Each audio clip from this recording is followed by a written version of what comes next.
जो लोग कहते हैं हम 108 बेलपत्र चढ़ाएंगे, कोई कहता है हम सावन के महीने में 1.25 लाख बेलपत्र चढ़ाएंगे, कोई कहता है हम 1000 चावल का दाना चढ़ाएंगे, कोई कहता है हम शंकर भगवान को इतना दूध चढ़ाएंगे। शिव पुराण की कथा कहती है एक चावल का दाना भी अगर दिल से चढ़ाया गया है तो वो 1000 के बराबर है। एक बेलपत्र भी दिल से चढ़ाया गया है वो 1000 के बराबर है।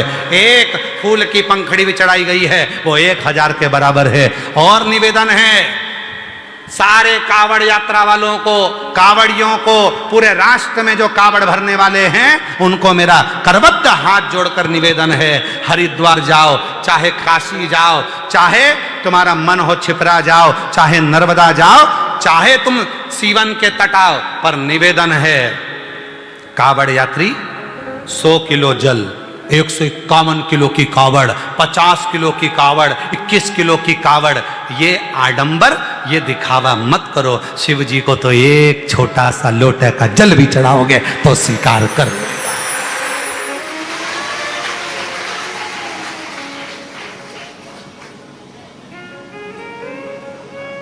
आप तो आ गए कथा सुनने के लिए कि हम कंकर शंकर का पूजन करने आए हैं, यहाँ पर 108 बार श्री शिवाय नमस्तुभ्यम बोलने के लिए आए हैं, कंकर शंकर का पूजन करने आए हैं। कथा मिल गई सुनने के लिए, हमको कथा मिल गई सुनने के लिए। इतने खुश हो रहे हो आप लोग तो आपको कथा मिल गई सुनने के लिए, पर उससे तो पूछो उसको कितनी तकलीफ हो रही होगी। आ गई अब देना तो पड़ेगा और जाना तो पड़ेगा। विचार करो, उसको टेंशन है, थोड़ा आया है, देना है इसको कुछ ना कुछ। वायव्य संहिता कहती है कि बेलपत्र का पौधा, बेलपत्र जीवन में एक ऊर्जा प्रदान करता है।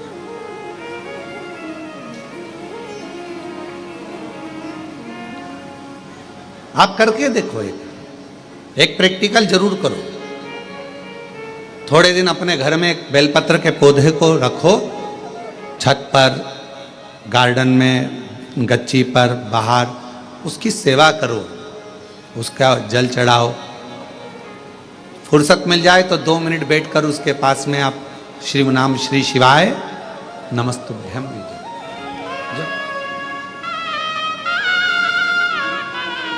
थोड़ी।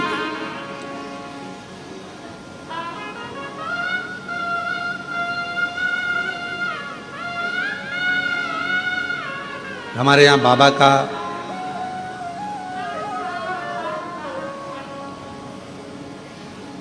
आप लोग जब पीछे ग्राउंड में जहाँ कथा होती है उस ग्राउंड से अगर उधर जाएंगे तो देखेंगे वहाँ बाबा की बेलपत्रियों की एक वाटिका है, और उस वाटिका में आसपास में आप 2 क्षण के लिए बैठकर भी अगर भगवत नाम श्री शिवाय नमस्तुभ्यम का स्मरण करते हैं तो आपको इसमें आनंद की अनुभूति होती है।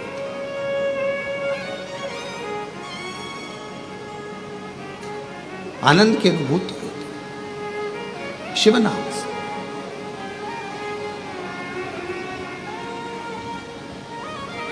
हमारे बाबा का जो पुराना वट वृक्ष है, अभी तो वहाँ के काम चल रहा है, इसलिए आप लोगों को वहाँ अंदर जाने की अनुमति नहीं होती है, तो वहाँ जाने नहीं देते हैं।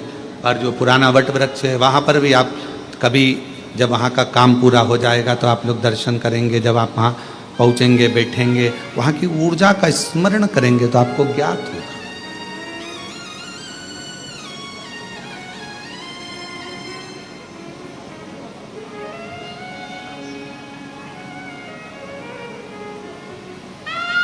कितनी ऊर्जा, कितना बल एक बेलपत्र के पत्र में होता, कितना बल।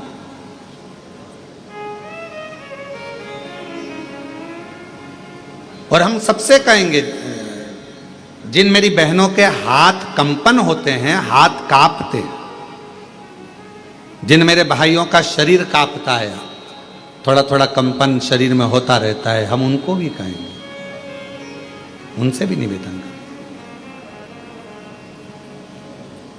कि अपने जेब में 2 जेब होती है, एक जेब में मोबाइल रखो मना नहीं है, एक जेब में पैसा रखो मना नहीं, पर एक जेब में आप शिव जी पे चढ़ी हुई बेलपत्र को रखना प्रारंभ करो, फिर आपके शरीर का स्थिति स्थिरता धीरे धीरे धीरे धीरे अपने आप पाना प्रारंभ हो।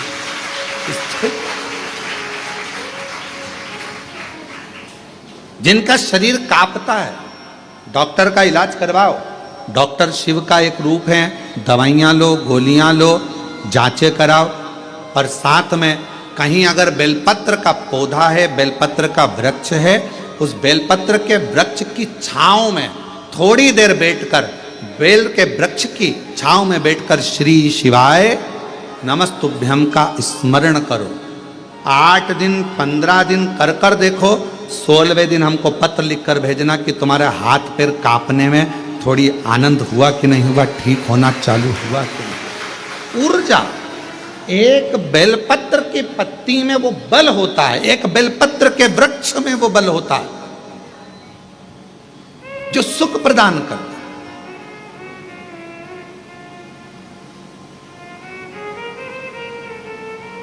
जैसे जामुन के वृक्ष की लकड़ी को तुम्हारे घर की पानी की टंकी कितनी भी गंदी हो रही हो, तुम्हारे घर के पानी की टंकी में कितना भी कचरा हो, कितना भी बदबू मार रहा हो, कितनी भी गंदगी हो, एक जामुन की लकड़ी जैसे घर के पानी की टंकी में डाल दी जाती है तो पूरा पानी एकदम क्लीन हो जाता है, साफ हो जाता है।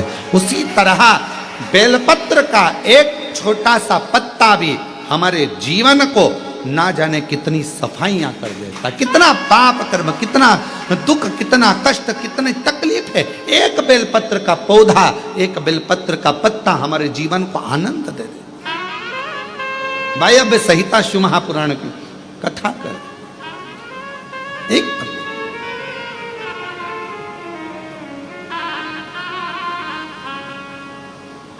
वो माता एक कीर्तन गाती हैं, इस बेलपत्र में क्या बल है जिसमें मेरा भोला मगन है। क्या बल है इस बेलपत्र में, क्या बल। कल हरतालिका तीज रहेगी, 26 तारीख की हरतालिका तीज है।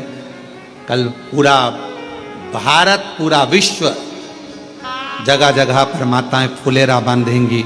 उस फुलेरे का दर्शन करने के लिए भले तुम्हारा व्रत हो चाहे ना हो, पर 5 फुलेरे का दर्शन अवश्य कर कर आओ, अपने जीवन को धन्य धन्य।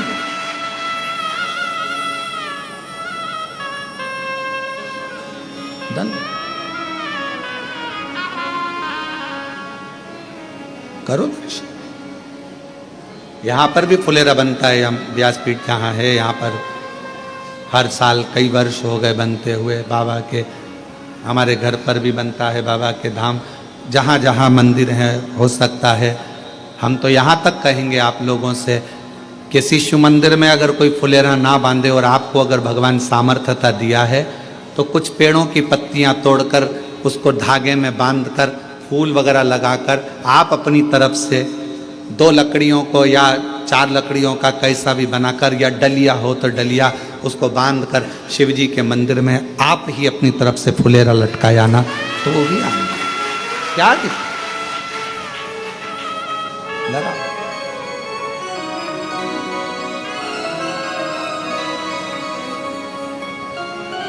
टेढ़ा सा मुकुट सिर पर, वो कहते हैं ना, टेढ़ा सा चंद्र सिर पर रखा है किस अदा से,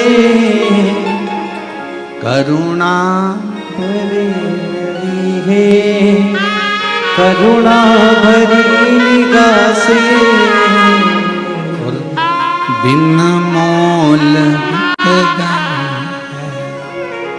जब से छवि फूलों में सज रहे, गोरा के त्रिपुरारी फूलों में सज रहे, गोरा के त्रिपुरारी और साथ सज रहे, और साथ सज रहे, हिमवान की दुलारी और साथ सज रही है हिमवान की दुलारी, फूलों में सजे रहे हैं गोरा के त्रिपुरारी, फूलों में सजे रहे हैं गोरा के त्रिपुरारी, और साथ सज रही और साथ सज रही हिमवान की दुलारी, और साथ सज रही हिमवान की दुलारी। वो एक आनंद बेलपत्र के पत्र में, वो आनंद एक बेलपत्र के पौधे में।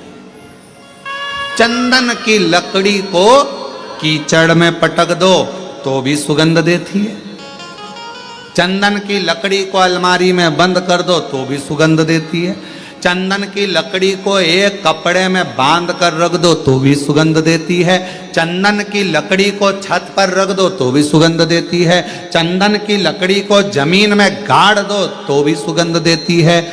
चंदन की लकड़ी चाहे कीचड़ में पटको चाहे कचरे में पटको, पर चंदन की लकड़ी अपनी सुगंध दिए बिना नहीं रहती। उसी तरह बेलपत्र अपना असर दिखाए बिना रह नहीं सकता। बेलपत्र और बेलपत्र का पौधा अपना असर दिखाए बिना रहता नहीं है, वो उसकी ऊर्जा वो दिखाता, उसका ऊर्जा हमें सुख देता। शिव जी के मंदिर में जाओ ना तो तुम वहां से प्रसाद मांगो ना मांगो पर एक बेलपत्र का प्रयास करा करो। हाँ, यहाँ लोग आते हैं, बेलपत्र कई माताएं पूजन कर कर चली जाती हैं, वहाँ बेलपत्र पड़ी रहती है, कई माताएं उसको उठा लेती है, धोती है, खा लेती है।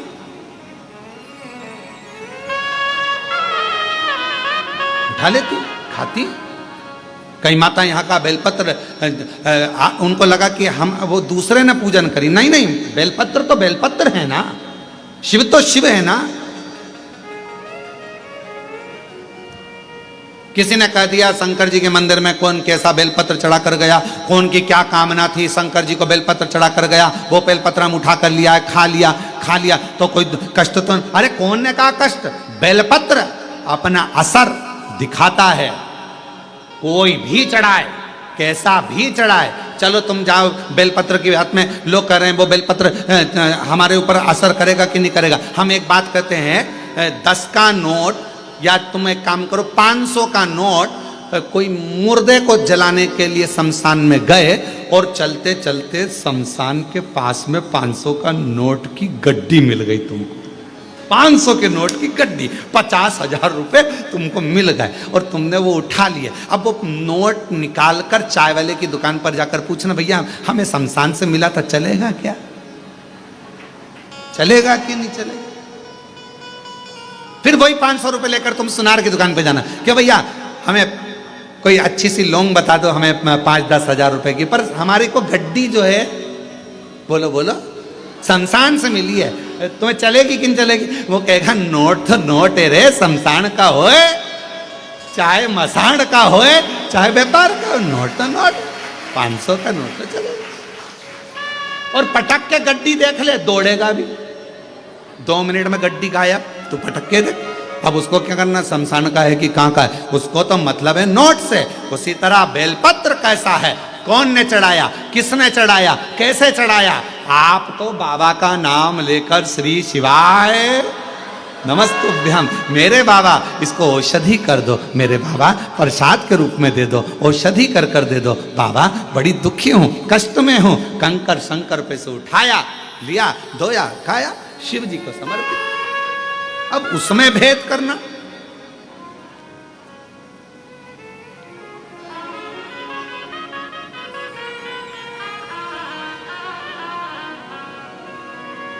नोट तो नोट है, चाहे वो शमशान में हो, चाहे वो मकान में हो, चाहे वो बंगले में हो, चाहे वो झोपड़े में हो, नोट अपना काम अपनी जगह का।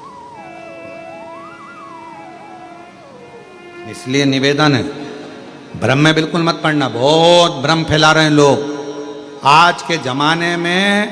पहले लोग शिव जी को जानते नहीं, मानते नहीं, और अब जब से शिव महापुराण की कथा दुनिया के लोग श्रवण करना चालू करे तो शिव पुराण के ऊपर शंकर जी पर ज्ञान देने वाले 4 गुने हो गए। ऐसा मत करना, शिव जी रूठ जाएंगे। ये मत करना।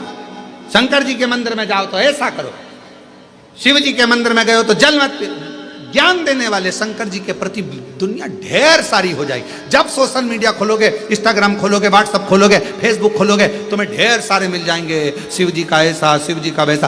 कहीं मत पढ़ो, तुम तो तुम्हारे पास में गीता प्रेस गोरखपुर की शिव पुराण लेकर आओ, घर में पढ़ो और अध्ययन करो। और जब कुबेरेश्वर बाबा की कृपा हो जाए और कभी तुम्हारे को टीवी पर कथा श्रवण करने को बाबा कुबेर भंडारी की सुनने को मिल जाए तो उस पर स्मरण करो कि बाबा ने हमको क्या, कुछ सुनो, भटकना नहीं है। जब कोई 10 तरह की बातें बताने लगे कि अपन ने सुन रखा है कि बेलपत्र खाने से रोग मिटेगा, अपन ने सुन रखा है कि शंकर जी पे चढ़ा हुआ जल हमारा कल्याण करेगा, फिर कोई ज्ञान दे तो टीवी बंद कर दो। फिर कोई कहे कि ऐसा मत करो, वैसा मत करो, तो मोबाइल में रील चैन, फिर अपने को नहीं देख, क्योंकि अपना विश्वास टूटता है, अपना भरोसा टूटता है। एक तरफ तो हम भरोसा कर रहे हैं कि हमारा शंकर हमारे दुख हरेगा, और दूसरी तरफ हमने किसी के मुंह से ऐसा सुन लिया, फिर हमारा भरोसा टूट गया। ऐसा करूंगी तो ऐसा हो गया, मतलब मन फिर 2 हो गए, फिर डोल गए। अभी तक एक मन था, मतलब जिससे प्रेम करा उसके प्रति तुम्हारा इतना समर्पण हो गया कि नहीं, शादी करूंगी तो तेर से ही करूंगी, भले तू भेंगा हो पर तेर से ही करूंगी, चाहे कुछ भी हो, तेर से करूंगी, चाहे कहीं नहीं जाऊं, बस तेर से करूं। अब थोड़े समय के बाद मालूम पड़े, फिर मन डोल गया कि नहीं, इससे ज्यादा धन तो कहीं दूसरी जगह पर है। फिर अब निकल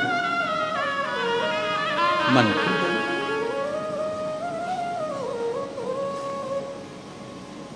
स्थिर मन रखिए। हमने कुबेरेश्वर बाबा के मुख से हमने शिव महापुराण की कथा को श्रवण करा है, और हमने उनके मुख से सुना है कि जल पीने से दुख कटेगा। कटेगा ये इतने पत्र, एक पत्र और अच्छा है, देखो।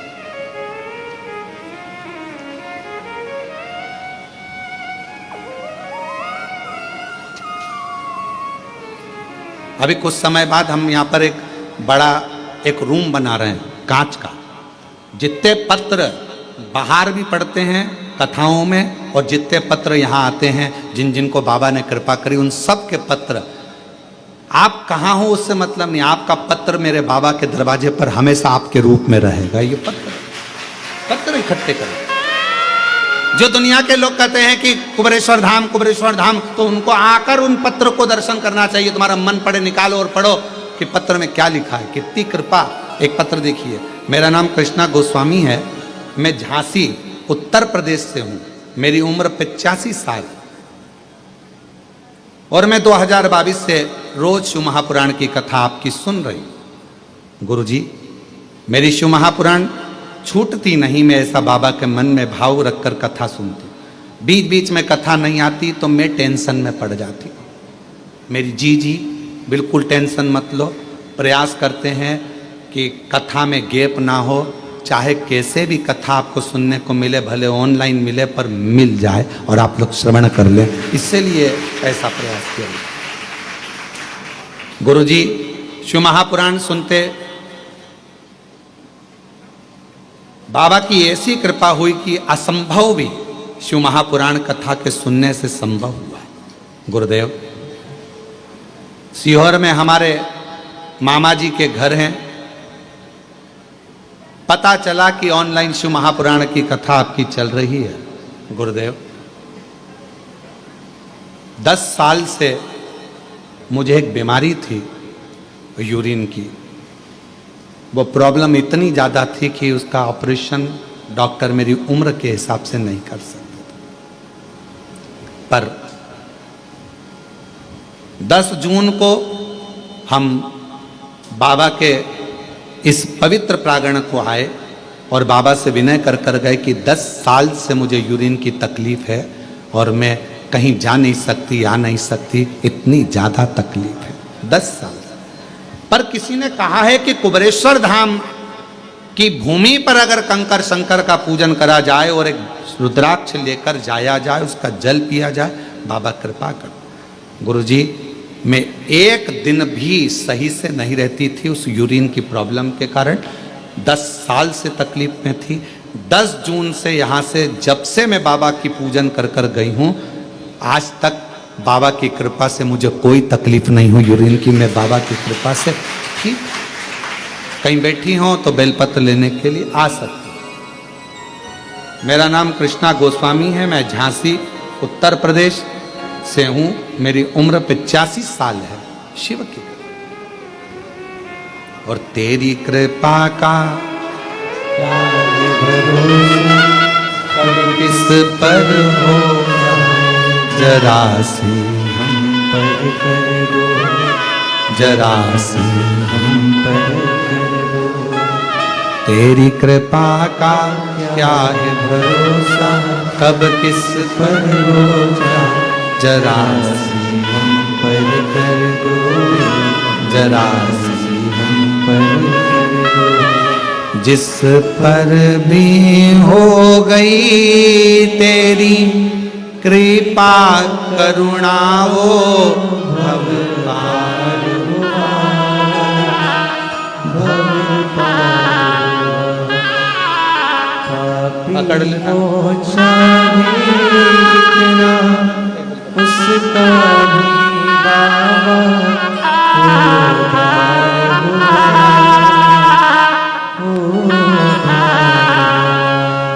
आ जाओ, धीरे से आ जाओ। जैसे तेरे मन को जरा सी हम पर कर दो, जरा सी हम पर कर दो। अपने स्थान पर बैठकर भगवान शिव जी से अपने मन का भाव करिए, दिल से प्रार्थना करो, विनय करो, निवेदन करो। जहाँ जगह मिले वहाँ बैठकर भगवान शिव जी से अपने मन का भाव कहो, हृदय से प्रार्थना करिए, विनय करिए, निवेदन करिए।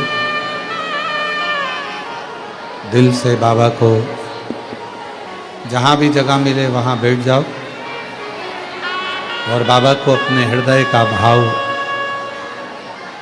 बड़े आनंद के साथ कहिए।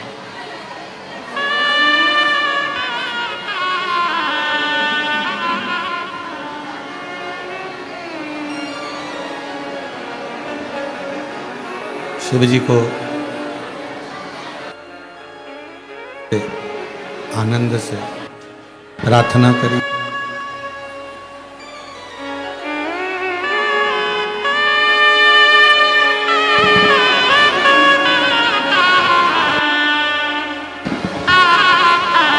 शिव कृपा भगवान देवाधिदेव महादेव, भगवान शंकर, करुणा सागर, दया सागर भगवान शिव, ओगड़दानी बाबा से अपने मन का भाव बड़े आनंद के साथ हृदय से करिएगा, प्रार्थना दिल से निवेदन करिए।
नमस्ते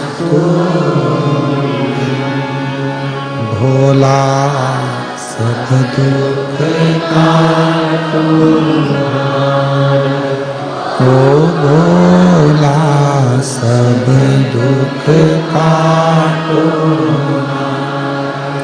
शिव शंकर जपो तेरी माला भोले बाबा जपो तेरी माला भोला सब दुख काटो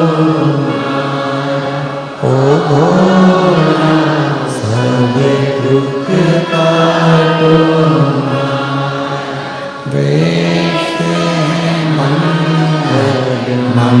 मंगलकारी वैश मंगलकारी शमशान वासी हमारा शमशान वासी हमारा ओ भोला सब दुख काटो ओ भोला सब दुख काटो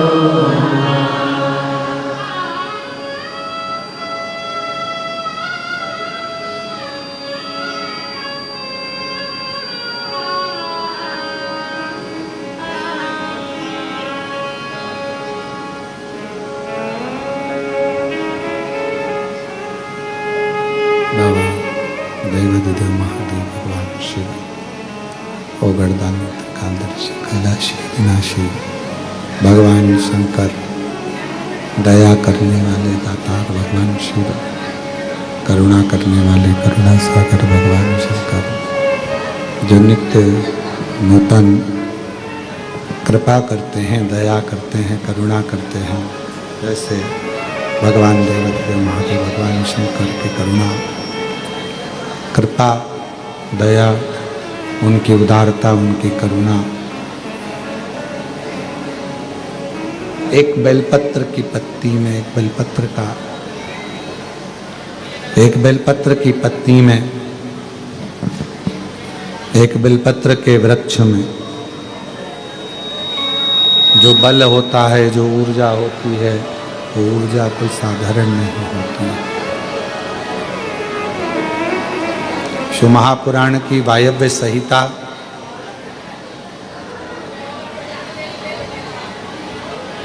आप और हमको ये उपदेश देती है, ये बताती है कि जब मानव या मनुष्य किसी भी विघ्न में किसी भी तकलीफ में किसी भी कष्ट में घिरता है तब उस समय पर उसको बेलपत्र के वृक्ष की छांव एक बल देती है, एक ऊर्जा देती है, एक बल देगी, एक ऊर्जा देगी।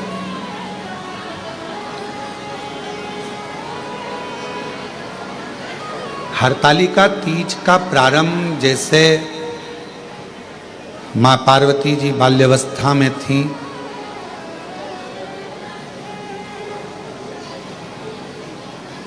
पिताजी उनका ध्यान रखते और कहते कि कहाँ भटक रही हो तुम, क्यों इधर उधर जाना, कहाँ पहुँचना, क्यों जाना। तब पार्वती जी ने एक गुफा के अंदर पार्वती जी ने माँ जगत जननी जगदम्बा माता पार्वती जी ने एक गुफा के अंदर एक कंदरा में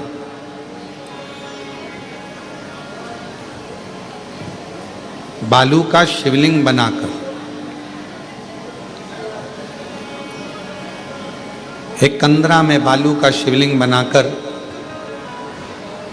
अपनी सहेलियों के साथ में हरताली का व्रत किया।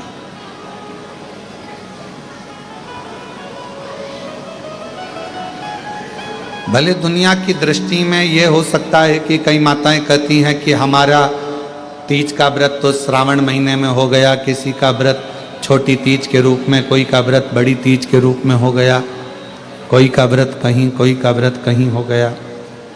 पर शिव महापुराण की कथा कहती है, तुमने कोई सी भी तीज का व्रत करा हो वो सब स्वीकार है माँ को, पर हरतालिका व्रत एक ऐसा व्रत है जिसमें आप व्रत ना भी करें तो भी फुलेरे का दर्शन कर कर उस व्रत का पूरा पुण्य फल आप प्राप्त कर सकते हैं। हरतालिका व्रत करें ना करें, पर उस व्रत का केवल फुलेरे का दर्शन कर कर भी हम फल प्राप्त कर सकते। फल शिव कथा करें, भगवान शंकर का चरित्र कराए, शिव महापुराण की कथा भगवान शंकर का पवित्र चरित्र कर रहा है, शिव तत्व कर रहा है। छोटी सी अवस्था है मां पार्वती जी की, छोटी सी अवस्था।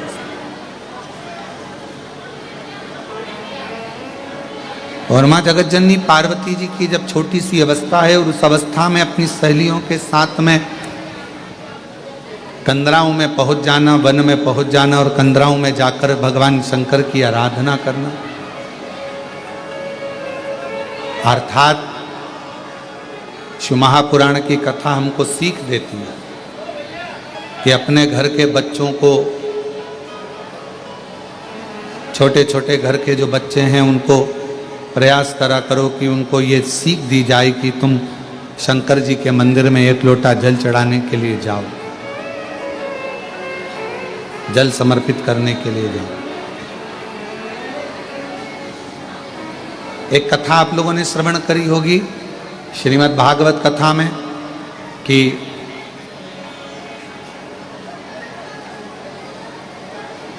देवता और राक्षसों ने मिलकर मंथन किया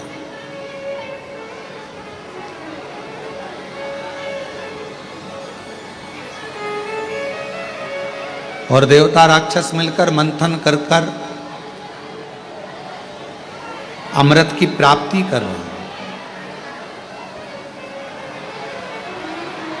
पर उस अमृत से पहले जब वो अमृत प्राप्त होता है उसके पहले गौ माता भी निकलती है उस मंथन में, विष भी निकलता है उस मंथन में।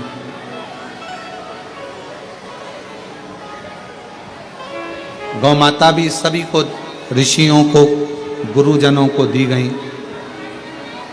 विष निकला, उस विष को भगवान देवादिदेव महादेव को दिया गया, भगवान शंकर को दिया गया।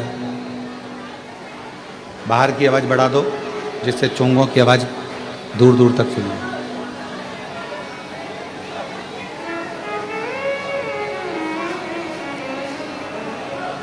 फिर आखिरी में शिव महापुराण की कथा कहती है फिर अमृत प्राप्त हो, अमृत। और कितनी बड़ी सुंदर विचित्र कथा है शिव महापुराण में। देवता और राक्षस मिलकर मंथन करे, उस मंथन में बाद में अमृत की प्राप्ति हुई।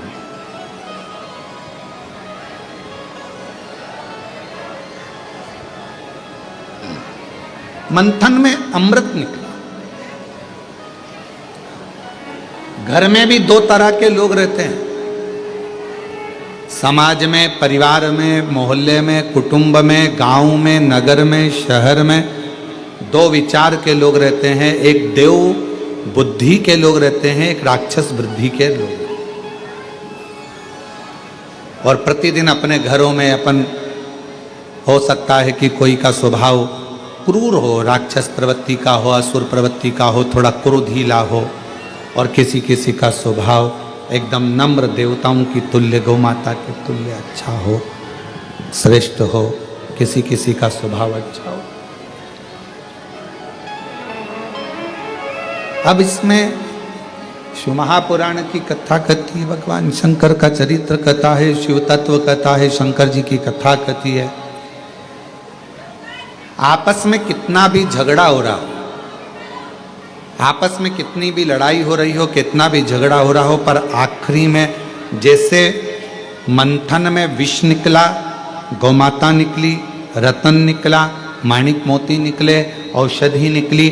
उसी तरह घर में जब क्लेश होता है, एक दूसरे से झगड़ा, सास बहू का झगड़ा हो, बहन भाई का झगड़ा हो, बहन बहन का झगड़ा हो, देवरानी जेठानी का झगड़ा हो, परिवार मोहल्ले में कितना भी झगड़ा हो, पर शिव पुराण की कथा कहती है इन झगड़े में आखिरी में इतना याद जरूर रखना कि सब निकल जाए मन का मेल, तब अमृत जरूर निकलना चाहिए, मतलब एक दूसरे में साझा जरूर होना,